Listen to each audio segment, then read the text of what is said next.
This is Mike Tatarski, host of the Vietnam Weekly podcast and author of the Vietnam Weekly newsletter, coming to you from Ho Chi Minh City. About 3 years ago, back when I was still working at Saigoneer, I stumbled across an Instagram page called New Wave Documentary. It shared photos of Vietnamese Americans in the 1980s and 90s who were fans of New Wave, a diasporic music genre with a particularly large following in California, although still a niche following, I should say. New Wave descended from synth-heavy Eurodisco and Italo disco, with singers such as Linda Trang Dai covering bands like Modern Talking before moving into original music. The photos were unlike anything I had seen before, really, with young Vietnamese Americans showing off wild hairdos, crazy outfits, and Toyota Supras and other kind of souped-up cars of the time. The Instagram page was run by Elizabeth Ai, a filmmaker who lives in Los Angeles and was working on a documentary called New Wave. She's Vietnamese American as well. Her parents came from Vietnam after the war. I interviewed Elizabeth at the time and wrote an article about the project, which I followed through the Instagram page since then. She recently reached out to me with exciting news. New Wave would be screening at a small event space here in Ho Chi Minh City. And while Elizabeth wasn't in town, I went to see it, and the next step was obvious: have her on the podcast. So today's guest is Elizabeth Ai, writer and director of New Wave. We discussed the deeply personal nature of the documentary, how New Wave music provided a safe space for young people who didn't consider themselves fully Vietnamese, but also weren't fully accepted by America, at least at the time, the rewarding challenges of producing the movie through the pandemic and having her first child, and more. As always, if you have any comments, feedback, or guest ideas, get in touch at matatarski@gmail.com. Let's get to my conversation with Elizabeth. Elizabeth, thanks so much for coming on the show. Thanks so much for having me. Yeah, so I was so happy when you reached out to me a couple weeks back after, we haven't spoken for like 3 years or something, after I wrote about your documentary for Saigoneer a while back. So yeah, I think it was good to hear from you. And I guess to start kind of just briefly, sort of what is Vietnamese New Wave, or just New Wave for those that may be unfamiliar with it? Well,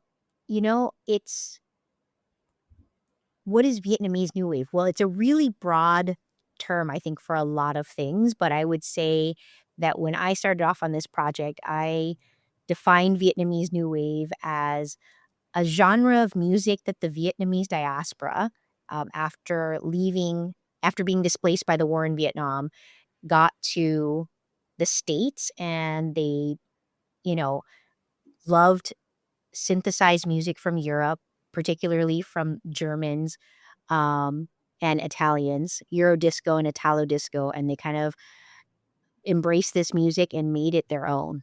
And then the documentary, I was struck by how deeply personal it is. Your kind of family history is intertwined with New Wave itself. There are several singers who are prominently featured, but your family is a big part of it. When did you, obviously you were aware that when you were younger, you had family members who were fans of it in California, but when did you kind of realize how closely linked your own history was with New Wave? That was my entry point, because when I was pregnant with my daughter and I was looking for a story to share with her about kind of how I grew up, I thought about, my uncles and aunties. They were some of the people that I looked up to and admired. And honestly, some of my earliest memories were from hanging out with my uncles and aunties and them listening to this music. So it was always very personal, but I didn't make it a personal narrative when I was starting off. I just, wanted to do a VH1 behind the music. Let's look at the players, who are the pop stars, the fans, the record producers, I wanted to tell that story and share this music, because I thought the hair, the clothes, the music was just all outrageous. Kind of, when you look at it, they look like goth punks and kind of scary. You'd probably be intimidated by them if you're out in the streets and they were a group of Vietnamese New Wave kids who were walking by. But then they were listening to these like romantic bops, So I feel like there was already some sort of tension there and something that I wanted to explore, but it turned into something so much more personal over the course of 6 years of making the film. So you mentioned, I mean, 6 years. I mean, I'm aware that documentaries, well, movies in general, can take a long time to produce, but that is, of course, a lot of time. So, what were some of the biggest challenges in the course of producing it? And then, alternatively, what were some of the most rewarding aspects? What were some of the biggest challenges? Well, I will never forget COVID. Of course, And no, I don't think anybody else on this planet will no, either. Um, but yeah, I started the project when I was pregnant with my daughter, in 2018, just kind of like, brainstorming, writing things down, talking to my girlfriend who's also a writer and a treatment designer. So I was just like, hey, let's put this thing together. I want to start pitching this project, in 2019. And then we, ventured off. I had been Facebooking or I'd been DMing people on Facebook, the Ian in particular, and somebody who ran Linda Jangdai's Facebook fan page and got in contact with these folks. But I didn't know where it would go, but I didn't, with documentaries kind of, or probably with a lot of independent films, you have to start with your own belief in yourself and, just cobble together a project. So I went out and interviewed them. And I would say that that part was really challenging because I found it hard to believe in myself, knowing what, the streamers and the studios normally green light. I was like, I don't know. Why am I working on this very niche project? But it was the thing that was very challenging, like, to, summon this self-belief, this self-confidence in myself that this was the right story to tell, and then was also the reward because I invested in this over the course of, going through a pandemic and figuring out how to be a mother, um, with every no and every rejection to have said that I learned a lot about my community, um, and I don't know, I guess to come out on the other side and say I learned so much about myself from that, is pretty cool. So, I don't know if I separated them very much, but are also the challenges became the rewards. right? Yeah, yeah, that definitely makes sense. And one of the movie's arguments, or the points you make in it, I guess, is that New Wave kind of provided a safe space for fans, especially in the 80s and 90s. A lot of these were, I guess, younger people who either were, when I realize boat people might be an outdated term, but were either boat people themselves or the children of people who Yeah. came from southern Vietnam in the 70s and 80s. Obviously, very traumatic. And I was also kind of struck by the amount of kind of absentee parenting in the which I guess that maybe that was kind of normal in the community at the time. So not a lot of like parent figures around, I suppose. But I was wondering if you kind of expand on that new ways as a new wave, sorry, as a safe place for people. You know, I would say I can't speak for all Vietnamese Yeah, of course. people who were displaced, right? Because people left under different circumstances and conditions. Some people left before 1975. I met some people whose families have been, in the process of just like meeting so many people in the diaspora. It met folks that had been in the US since the 50s, Hmm. 60s, and before 1975. So they came for other reasons. But then they ended up being abandoned and becoming refugees while they were here in the States, getting their degrees, working jobs with the US government, whatever reason it was, there was a population that was already here. Hmm. I think the folks that I had met that were like, I got on the last, supposed last plane that left the States or the last, official US naval boat or something. Like I also met those folks. And then I met the folks who were in the years, immediately after and decade plus to 2 decades after, leaving in all kinds of horrific conditions. So, um, could you ask your question again? What was it about these folks that were underparented or not No, I mean, parented? how New Wave kind of provided a safe space for these people, or how that came to be. Yeah, I would say that, um, it was it was a safe space for them. They created a world. I think that every generation that is not content with the status quo is gonna find something they can call their own, and I think this one for them, I'm not saying, again, not all the teen youth of this era listen to this music. It's not a one size fits all, but I think that the group that I focused on, or the people that I was interested in, were the folks that listened to this music. So I think for those who, that I interviewed in the film, and dozens and dozens and dozens of more interviews that didn't make it into the film, Hmm. they shared with me that, they felt rejected at home. They couldn't be Vietnamese enough. And at school, they weren't accepted by white American kids. And they were like, I didn't know where I belonged. So it wasn't like they chose New Wave. It kind of felt like New Wave chose them.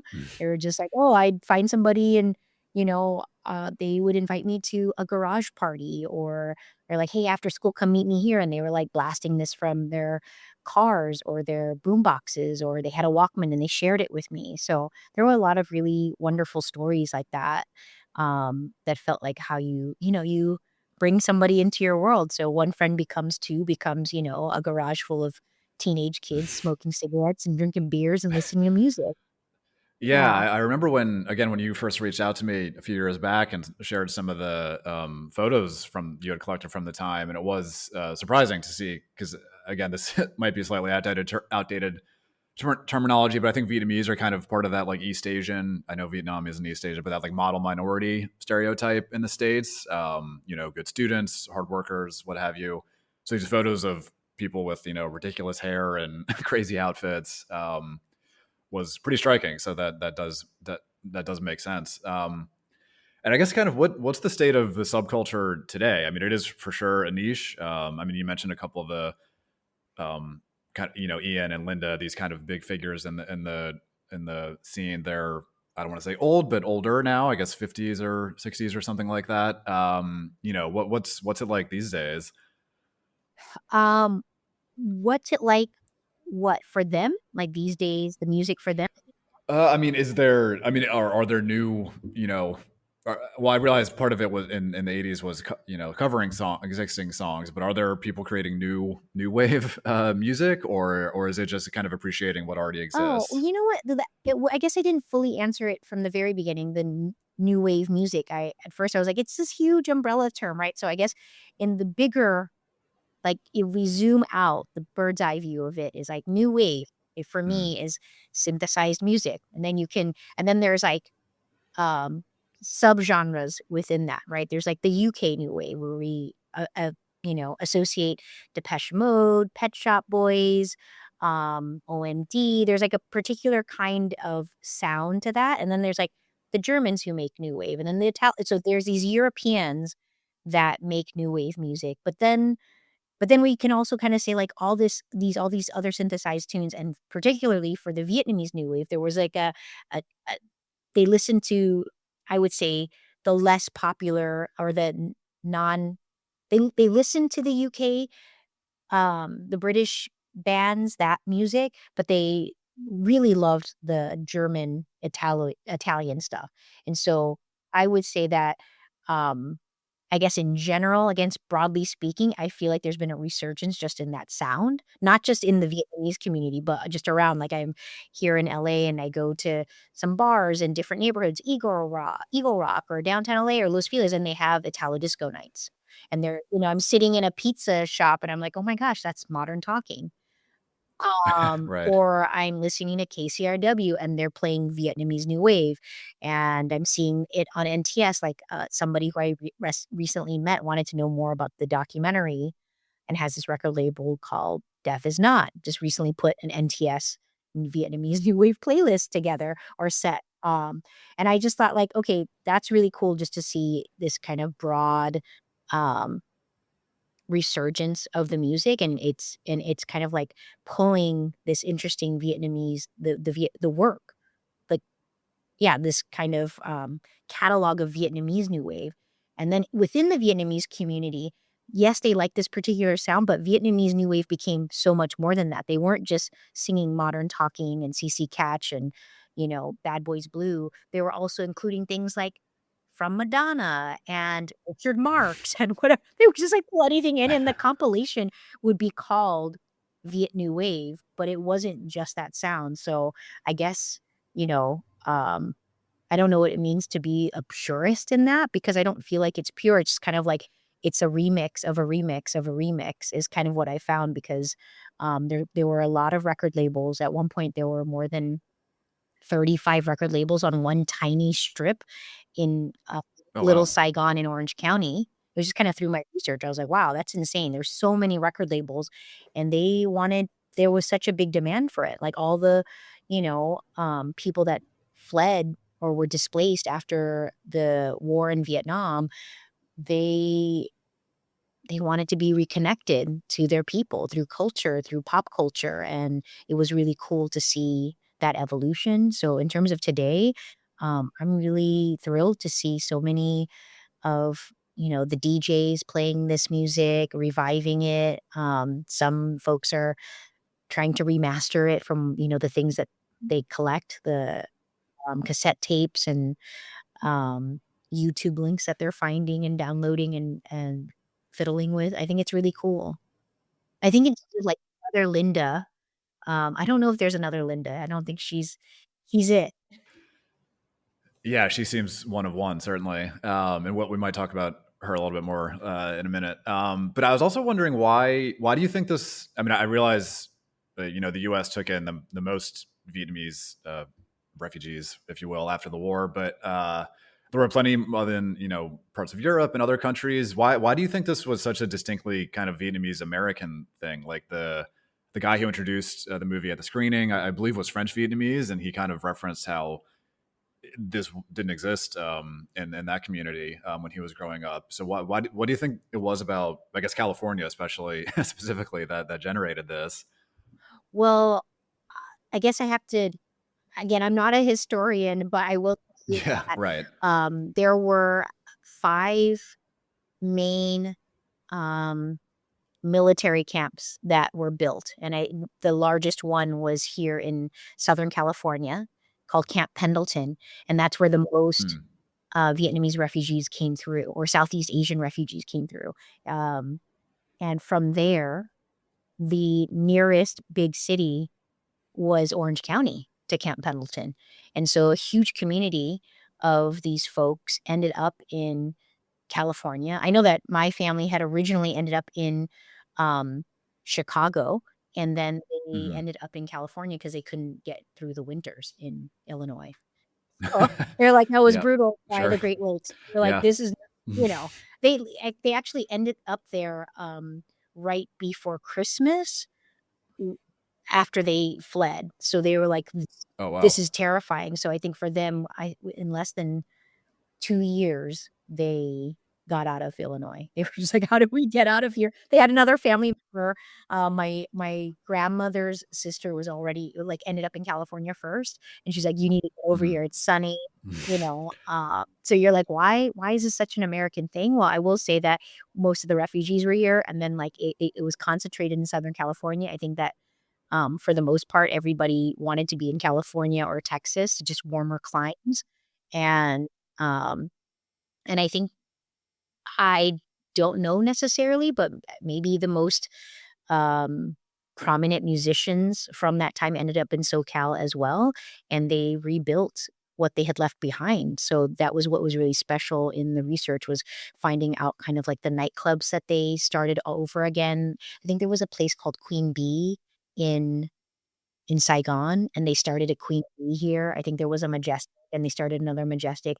I don't remember the names of all the clubs, but I do remember that when I had learned of the nightclubs in SoCal that are no longer around, that they were names of the nightclubs in Saigon in, pre-75 that they had used to sing at and play at. So it was really cool to hear that they wanted to reestablish that, and so I guess as that was being built by a lot of these players, one of the folks is in the film, Mr. Lê Bachu, who, started this company called Yang Ngọc, and, um I'm sorry if I'm butchering it for anybody who's speaks Vietnamese.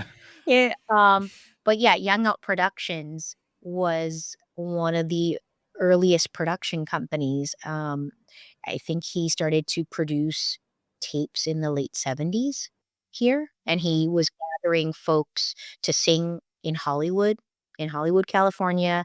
They used to sing, I think he told me, like, near the Roosevelt or at the Roosevelt, which is like an iconic hotel in Hollywood. But he's like, "Yeah, we would gather," and Hollywood was probably a little bit more of a ghost town at that time too. That's where they would play and gather and find each other, and at churches and diners and, coffee shops. So, um, yeah, I guess SoCal for the weather. You've probably heard that a lot of times, and because it just became a concentrated space for a lot of different reasons. Yeah. I mean, you mentioned some of the big. I mean, we've mentioned Linda a couple times now. I'm curious. I mean, she's sort of a seems like a bit of a force of nature, and is definitely one of the major characters in the documentary. I mean, what was it like? Or you mentioned you kind of started off messaging like fan pages for her, but what was it kind of approaching her and then working with her on the documentary? I I wasn't sure if I was, you know, going to be able to gain her trust. I think that's the honest truth. I think that she, as a woman in the early mid '80s, was, really defying um, norms, like pushing back on the status quo for Vietnamese and American. It was, um, she would see Madonna on TV doing something and she would do it that same day. Like it wasn't like a 10-year delay where you're like, oh, they're trying to catch up with something. Linda was definitely V-pop before there was a V-pop. And she got a lot of, criticism for being herself, and so I think that when I first met her, she was really reluctant to open up and share that much with me. A lot of things felt very scripted. She was very presentational. Um, so yeah, I didn't know where it would go, and I just kind of was hopeful and patient and, endured a lot. I mean, I think it was very challenging to get her trust, but I think over time, I just kept Mm. coming back, and she would be like, "What do you want now? You already interviewed me." I was like, "No, I need to know more. Can you tell me a little bit about how that felt?" "I already told you. It was fun." And I was like, "Come on, please." So I know that you wanted to talk a little bit about a moment in the film. I don't know if this is the moment to talk about it. Yeah, yeah. Just I was just from as a well, you're the filmmaker, why you decided to keep it in, but where you're talking to Linda, and I think you're asking her, you're kind of in the middle of asking her a question, and she pulls out her phone and is looking at it and is like, "Are we almost done?" or something like that. Why do you decide to keep that in? Yeah, I waffled on that at first, and our team kind of kicked it around. I'm so grateful to my editors and my producers. We had a lot of workshopping on that scene, and I felt ultimately in the end that it was the right choice because what made her feel uncomfortable in that moment is also what makes her human. Mhm. Because I think that I wanna admit to my own ignorance, right? To ask somebody who's had a really hard career, who's worked their ass off, who hasn't had the accolades that they wanted, who couldn't pursue the career that they wished for because they had a bunch of people counting on her family counting on her. So she can be like, I'm gonna go and pursue my dreams for a couple of years, and I'll get back to you guys when I can, like, good luck."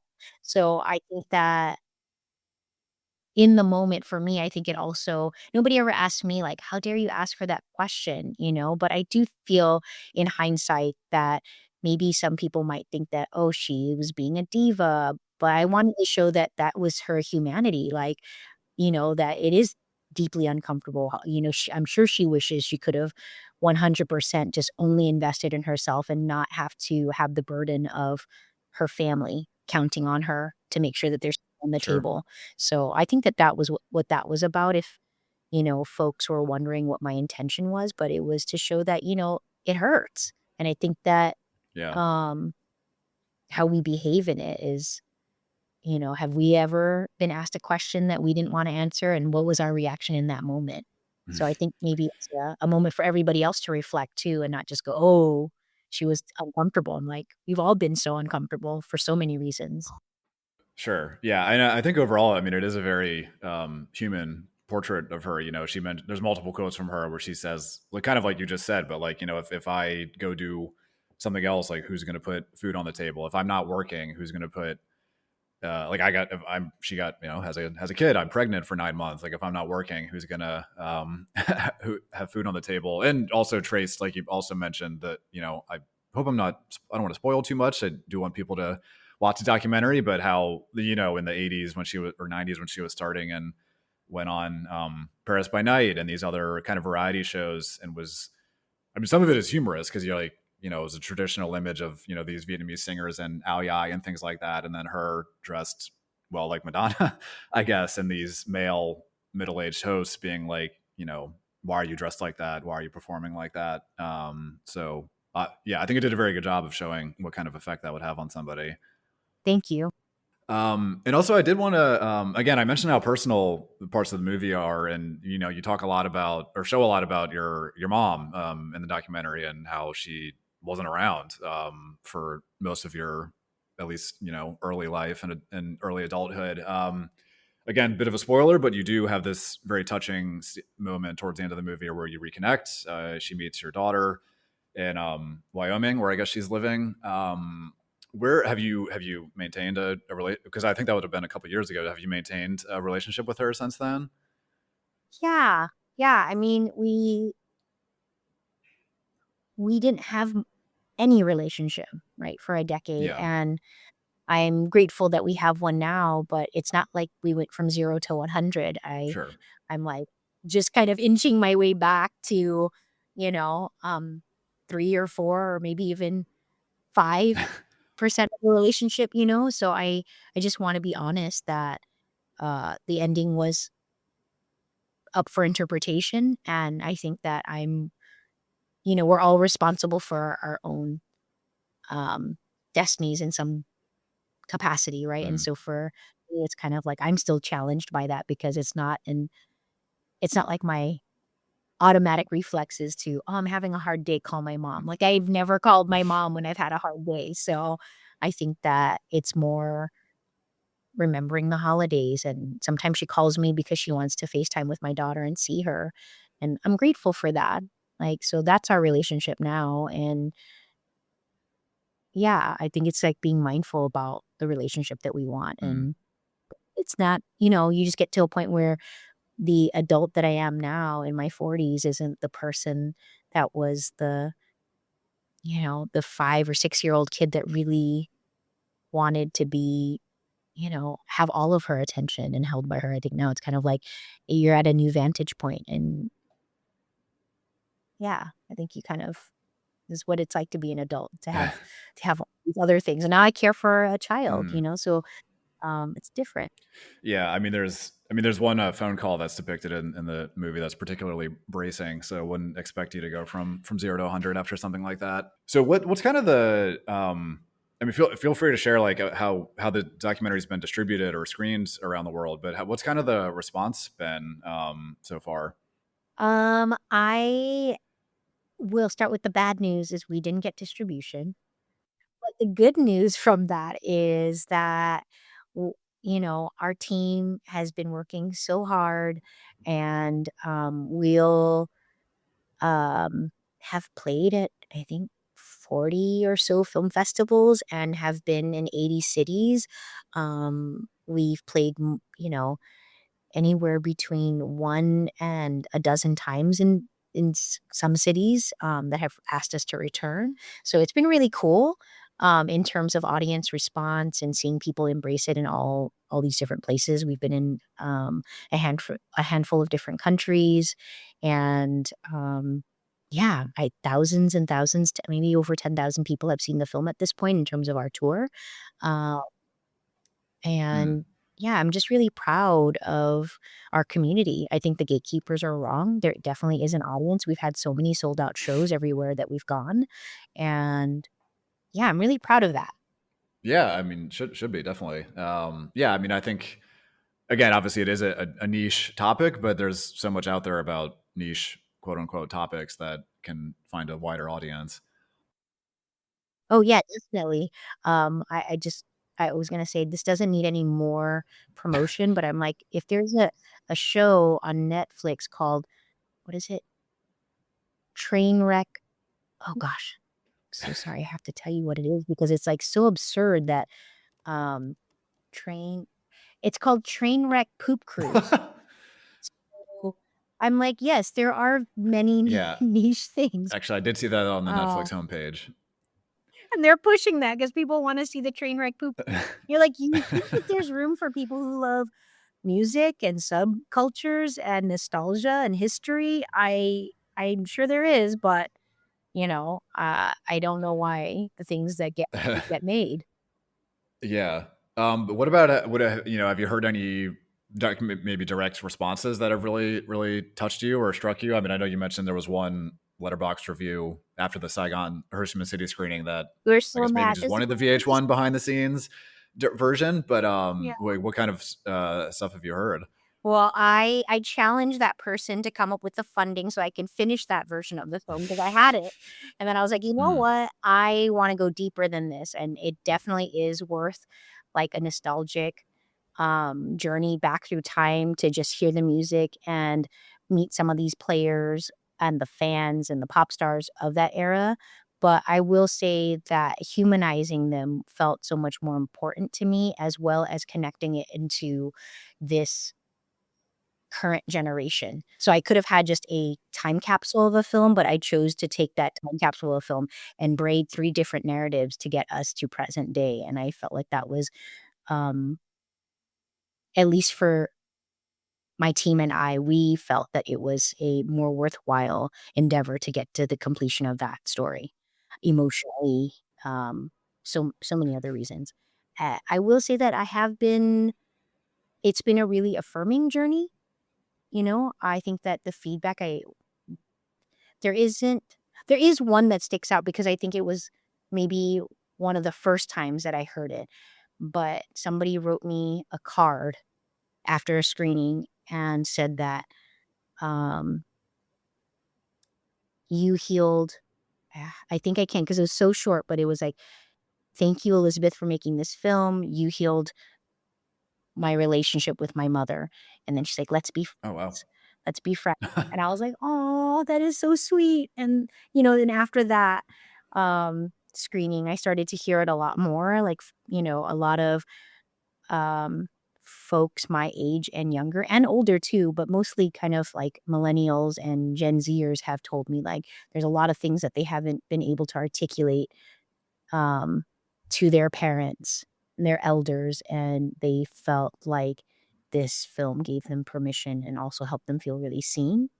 Um, and I would say that it was not just Vietnamese people. There's been people from all walks of life that have told me that. So it's been nice to see, you know, grown white men in Berlin approach me and say, I now understand some pain that has rippled through my family for, during the Cold War, things that had happened there for them, and I was like, "Oh, wow." I didn't even know that they would make that connection, but it Sure. makes sense, but it was also that these are the things that had I gotten distribution sooner, I don't know if I would be, you know, touring with the film, going, like, door to door like an indie rock band by myself and finding out, like, what is the audience response, but it's been really nice to see that it truly is universal.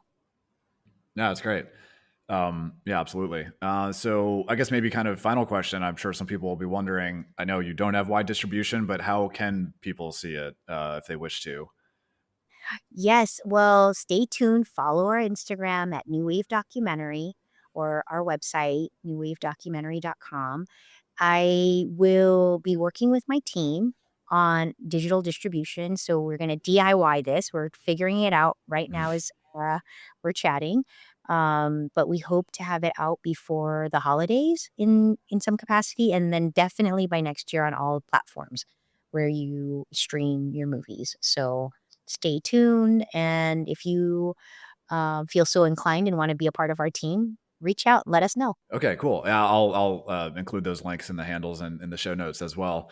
Um, yeah. Well, Elizabeth, thanks so much for coming on the show. I really enjoyed the chat, and thanks also again for reaching out. I was like I said at the start, I was very pleased to hear from you after all these years and all this time. Very cool to see this like clear labor of love come to fruition. So appreciated that, and yeah, thanks again, and hope to keep in touch. Yeah, for sure. Thank you so much for having me on your show. That's it for this episode of the Vietnam Weekly podcast. Thank you so much for listening, and please rate or review the show on your preferred podcast platform. Also share it with anyone who may be interested. See you next time.